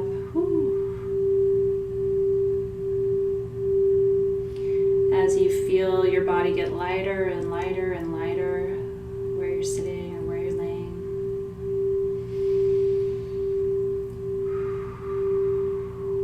And I want you to imagine being lifted from where you are in this moment and carried on the winds of the east. Maybe you're being carried on the waves of the west. All the way back in time and across lands and oceans, rivers, continents, back to that sacred place where Apollo decided that all wisdom would come for more than 1,000 years, inspired by visions, inspired by energies, inspired by the place and the time, the people. And I want you to bring your attention back to your intention that you set for tonight. And I want you to ask yourself, what is your question? If you were lucky enough to be one of those,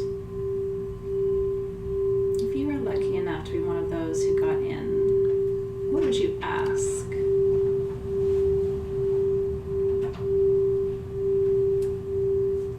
need you to plug me in.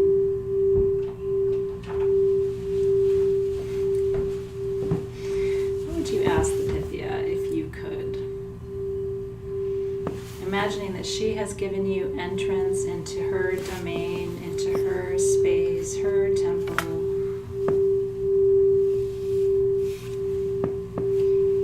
And I do want you to try tonight to ask just one question.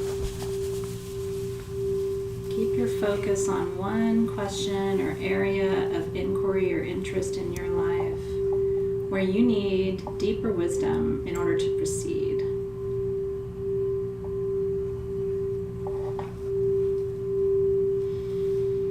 Stay with your breath. What is that question that's guiding you right now?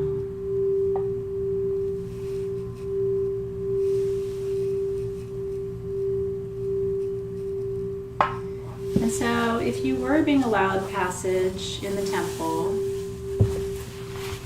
you would have been brought down the temple staircase. Usually happened at dusk. And you would have proceeded down that staircase. You would have been escorted and guided by other priestesses in the temple. You would have been prepared and purified, and then you would come before her. So we want to ask the Pythia to reveal herself to you now. Imagine that you're standing right before her, but she doesn't see you. Her eyes are closed. In her hand you see the laurel branch or the cypress branch for wisdom, for truth, for beauty.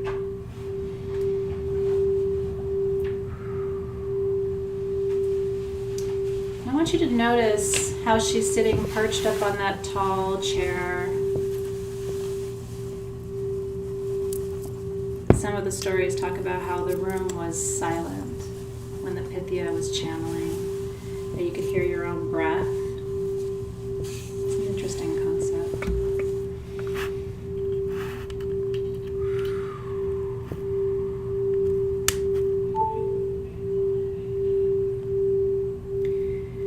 And if you look down at the bottom of her chair, you can see that from and through that crack in the floor that we've talked about tonight, there's this cloud of smoke rising. You see the cloud of smoke rising and approaching her face. And as she begins to inhale and work with the medicine of that smoke, I want you to articulate your question as clearly as you can. You can say it out loud. You can keep it in your mind. If you're one who likes to write, you can write it down. But try even just holding it in your mind so that you don't break your meditation. But in the temple, you would have spoken your question out loud. What is your question?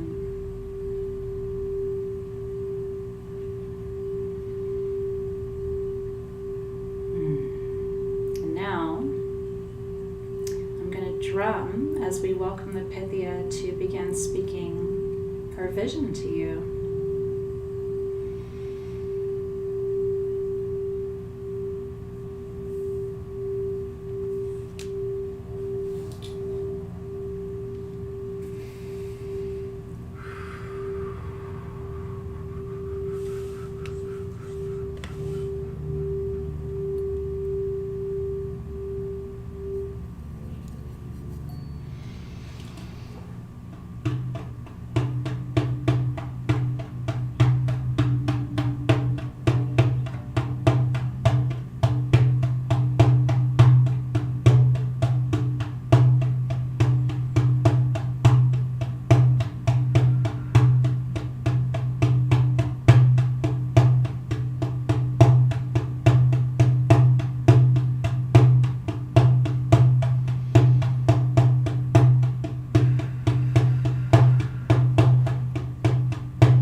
while you're in this place, before I bring you back, so stay where you are. One of the questions that I have found I can ask the Pythia is who I am. Who am I? And every time I ask, I've asked a couple times in journeys, I get a different answer. It's always symbolic, it's usually a little cryptic, but I want to give you a chance to take a moment and ask yourself, ask her if you're curious. She usually answers, at least for me, she'll say, you are one who, and then she'll say, does this, or creates this, or knows this, or has this. You're one who does that. You're one who knows that. You're one who has this. And so if you'd like to, while you're still in this soft space, ask her who you are and listen.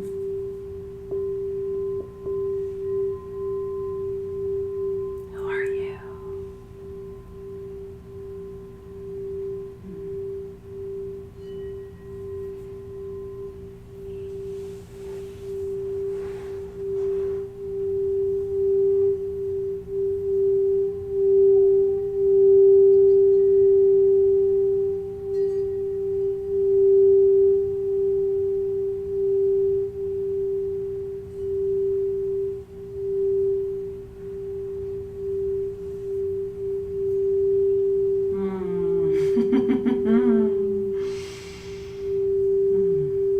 She'll tell you some interesting things about you. I love that. Sometimes I've found she'll show me who I have been before. Those of you who are curious about past lives, because she held that wisdom too.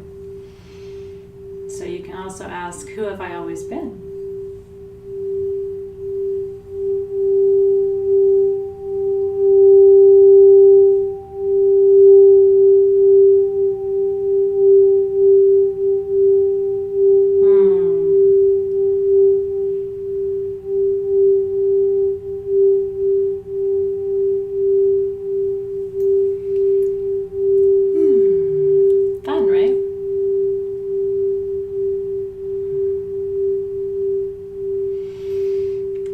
So I'm going to strike my bowl one more time, and I'm going to put the handle into my oil blend to tune it. So you can do this with any, you can do it with a tuning fork or any tools that you have. Just stick the handle in and let it run the whole cycle.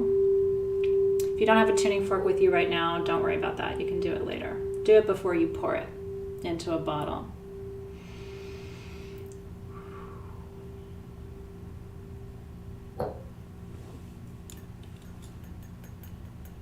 Of course, I don't have a napkin, but that's what my hands are for. It's good stuff. I don't want to waste it anyway. Woo!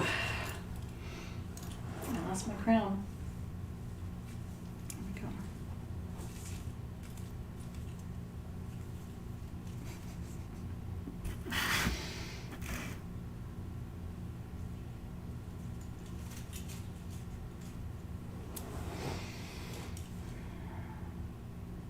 So good. It smells so good. Woo.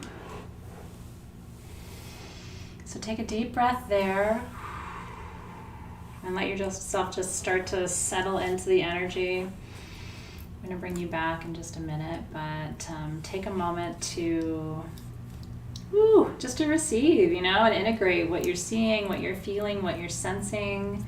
Karen Carley did some automatic writing, which is very cool. Yapa said, I've always been energy. Isn't that the truth? Interesting, yeah? Brittany saw quite a bit. Jennifer saw bones, right? Which is not uncommon, right? We're talking about ancestral work today anyway, and divination takes us back to lineage, and lineage is bones, right? It's the bone kingdom, so... Suzanne says it smells really good in her room. It will pass for Bluebird. Interesting. Christine saw light. Catherine saw vivid colors. Jenny said she couldn't sit still. That's okay. Sometimes when there's a lot of energy moving, like I do ceremony, or used to, sometimes in groups. This was years ago now.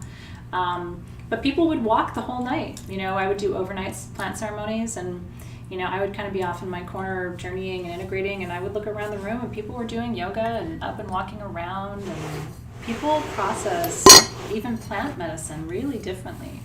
So if you're up and moving around, or you feel kind of like you have to move to get the energy going, that's okay. It's actually a great thing to do. Casey said, "You are one who possesses more power than he knows." Sounds like a Pythia statement. And truth, right? It's beautiful. She scratched you until you showed your alien insides. Yeah, baby. Alien insides sounds about right. Beautiful. Yeah, and you might not see anything, you know, that's why we talk about the clair gifts, right? That's why it's been our focus for this month, because if you're clairaudient, you might hear things. If you're clairsentient, you might just feel things. If you're clairvoyant, you might see. If you're claircognizant, you might just become aware of things, like all of a sudden you know something and you don't know how you know it. That's claircognizance, right? Ooh, beautiful. I am one who is the light of sovereign countries. For Hillary, that's beautiful. Lorian got, you are love who heals with love. I love that. Renee got strategist. Look at that. Danielle got keeper of the place and must activate ley lines. You're an earth healer. I believe that is true. That resonates with me. Doesn't it resonate with you? Isn't it gorgeous? A violet flame, or the violet flame, is a light of protection. It's a very powerful light, actually. It's one of the ultimate sources of protection that we have in the cosmic realms. And so if you got violet flame, it's a very powerful message of protection, usually an energy of protection too. You've always been that. Myra, how beautiful is that? Tosh saw a white beam of light, right? Karen Carley's at peace, loving that. So good, you guys. Carolyn was told, you are the gardener, but not the garden, the librarian, but not the books. You're the container. Look at that. Isn't that amazing? Yeah, Brittany saw the violet flame in Elder Council, which actually happens quite often. Because they'll show it to you as a symbol of protection, right? So that you feel comforted. So beautiful, you guys. All right, so as I said, if you feel like you saw some things and you're not sure, or you just want some clarification, maybe we could do, what do you think, Alexis, like a hashtag Pythia in our Facebook group? And so that way, if you want to share and you want us and your classmates to share perspectives with you, I think that would be a really nice way of organizing our posts in the group so that you get the feedback you're looking for. That's beautiful. All right, so let's start the journey back. I know it's hard. You can stay seated or laying down wherever you're comfortable. You don't have to change your position. And you know, maybe you do need to write now. Some of you, this may have opened the door. Maybe you need to be journaling or blogging, or I don't know, you know, starting to bring more of your wisdom and your gifts forward in a tangible way. So some of you are being called to writing. Follow that lead. Might actually really be something important for you. And so we're going to start by feeling our wings again. Letting those wings pick you up as we begin our journey from the temple. And as we prepare to say goodbye to Pythia for now, I find she's always there. If you ever want to come back and do this journey later, you know, this recording will be available for you forever. She's pretty easy to access. I find she's quite open, the energy field, the energy stream of the Pythia. So I'd like to ask our Pythia to please bless our tools, bless our sacrament that we've created together, and all of the tools, the flowers, the herbs. And I want you to choose your offering to her tonight. And I want you to take that offering in your hands. And so, Pythia, we have chosen this gift. Each of us has a gift, an offering that we have chosen for you tonight. We give this with gratitude and in honor of the gifts that you bring to each of us and to this planet, and all of the gifts that you brought to an entire civilization for more than 1,000 years of wisdom and insight and beauty. And so we offer this to you. Each of us will return our offering to you via the earth in the way that we feel called, either back to the earth in the ground, or through a burn to return it to fire, or to lay it into the water to return it to the ocean or river or lake or stream. And we give this gift in your service and in your honor. And together we say, Amen, Aho, and so it is. Amen, Aho, and so it is. So when we're done tonight, I will go and do my part, and you can do your part. It's interesting. I'm feeling called to take a petal from the rose, actually, and to put one of the petals into my sacrament. So I'm going to do that. I feel, and the rose actually lays more nicely in the vase now with one of her petals gone. Isn't that beautiful? Okay. So now feel your wings, start to move your wings a little bit. We're going to fly home, because you, just like all of those thousands of people over 1,000 years, traveled a long way to see the Pythia tonight. So we want to begin that journey home. Feel those wings taking you up into the sky, into the air, gently floating you back to the place you began this journey tonight. If you haven't started yet, begin to roll your shoulders, wiggle your fingers and toes, turn your head from side to side, getting back into your body. Starting to notice the temperature in the room, the texture of the carpet or the floor, opening your eyes and seeing the window and the tree, and becoming back present in your space in this present time. We want to thank and release the guides and the guardians, the 7 gateways. And we also want to thank Pythia and release her from the ceremony space as well. You always want to thank and release not just the guides and the guardians of the directions, but any deities or energy streams or archetypes you've invited in, because they bring their own energy and they need to know when the party's over too. So we thank you and release you, Pythia, with gratitude. And to the guides and the guardians of the vertical gateways, the lower world, middle world, upper world, we thank you for the connection to the earth and our ancestors, for the connection to each other across space and time, and the connection to the angels and all wisdom.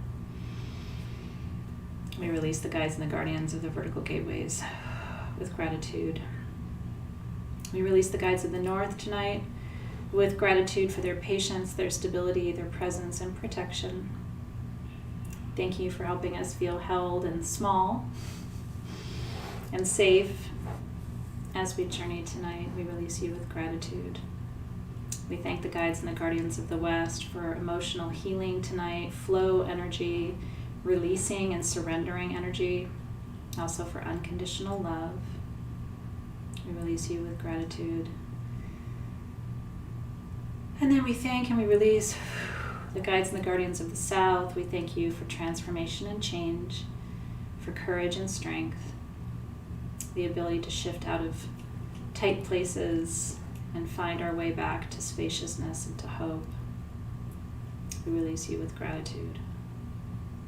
And to the guides and the guardians of the East, where we began tonight, we will end in the same place, which is trying to create a sense of spaciousness in your life so that you don't feel contracted on or constricted, that you feel open and possible and capable and expansive. And you know that everything is possible. When you have that air element energy, it will get you out of anxiety. It will bring you into a state of peace. And one of the things before we leave the circle tonight, it actually is a great exercise for you to try if this is a challenge that you face. I want you to try to imagine a sentence in your mind. The guardians of the East are very good helpers with this exercise. So imagine a sentence in your mind like, I love roses. Make it really simple, okay? So close your eyes and imagine that sentence in your mind. And now I want you to visualize putting a space between the words. So I, and then a big space in love, and then a big space in roses. And then what I do is I go in and I make space between the letters. I-L space, O space, V space, E space, big space, R space, O space. And start to imagine space between your letters and your words. That can become a meditation in itself. And then you can keep pushing the letters apart and pushing the letters apart and pushing the letters apart. And then you can visualize air moving through those words and those letters, like visible winds that you push through them. And inside of 4 or 5 minutes, you can drop into a really deep meditation that way. And it helps too if there's something that's upsetting you, you can actually visualize the sentence, I am upset about, and the thing.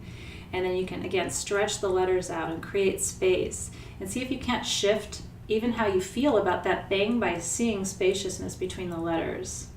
It's kind of interesting, isn't it, as an exercise? So we thank the guardians of the East for spaciousness, clarity, room to breathe and move and grow, for helping us to engage an elevated view in our life, seeing that we're not bound by our circumstances. And we release the guardians of the East with gratitude. And with that,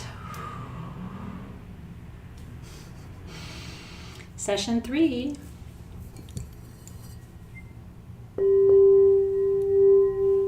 is complete. That was my bell. I have my other bell too. I've had it twice and then put it down and couldn't find it. So this was my bell for tonight. I'm so glad you guys were here, and I'm glad that you enjoyed it.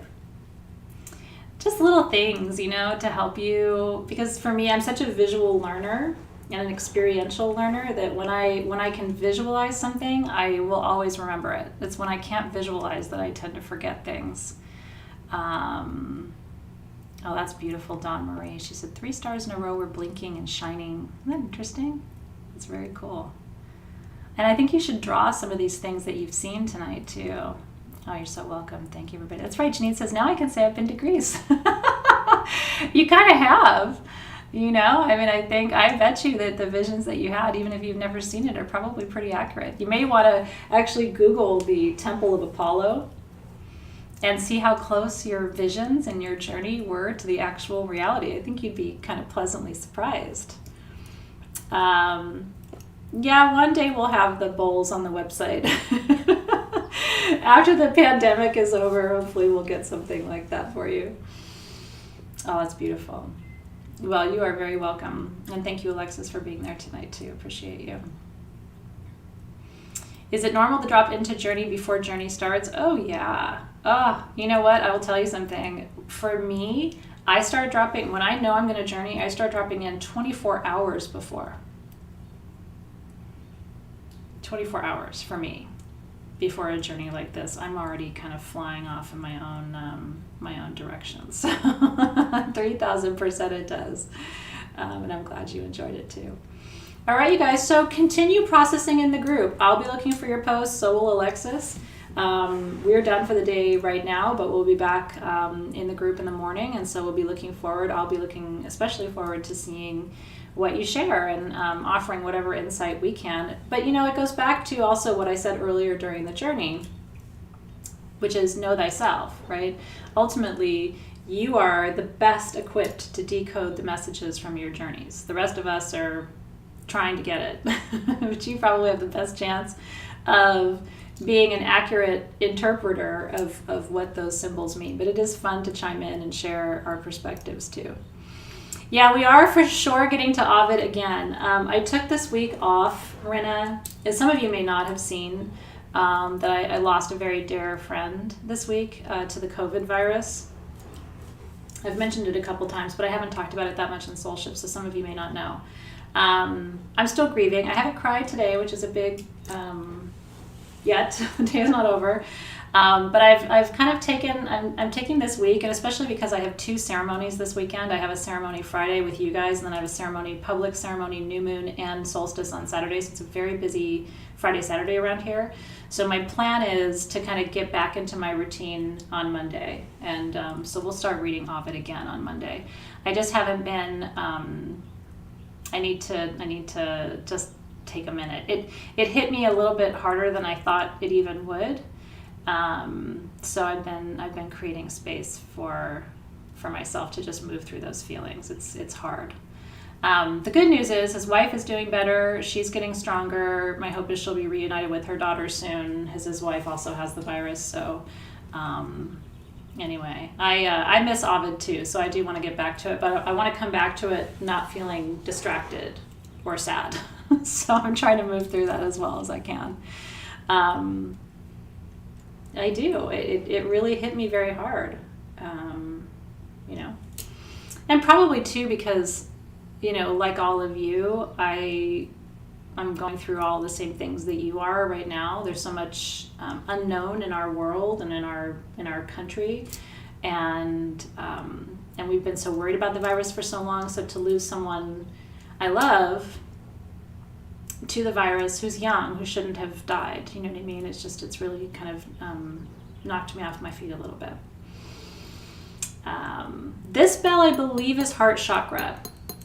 This little one, I believe, is heart chakra.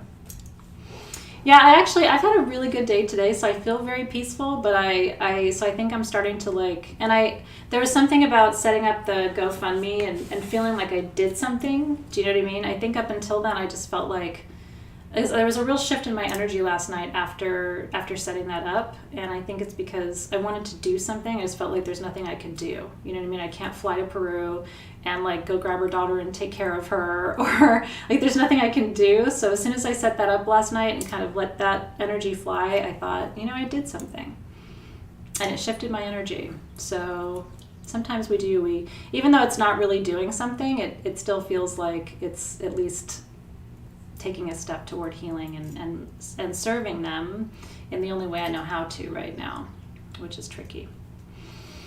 All right, you guys. So thank you for your patience, and we'll be back on our regular schedule. So the good news is you're going to see me a bunch, though. So you won't see me tomorrow. Tomorrow's a writing day. But you will see me Friday for our private summer solstice ceremony. That's at 6 p.m. And then if you want to see me again on Saturday, you can also join that one, which is a new moon ceremony combined with summer solstice. And that's also at 6 p.m. on YouTube. So you'll be with me live if you want to be Friday and Saturday night. And then I think my plan as of right now is to start reading Ovid again on Monday. So if you haven't gotten your book yet and you want to join us, you can. So you can release your offering, absolutely. I love the idea, Walter, of just releasing it to the air. Like if it's a petal, just right, and off it goes. I would like you to release your offering to the elements tonight, if you can. If you can't, do it tomorrow. Try to do it before the new moon on Saturday. This is a great time because we're in a waiting moon phase, so you've got releasing energy.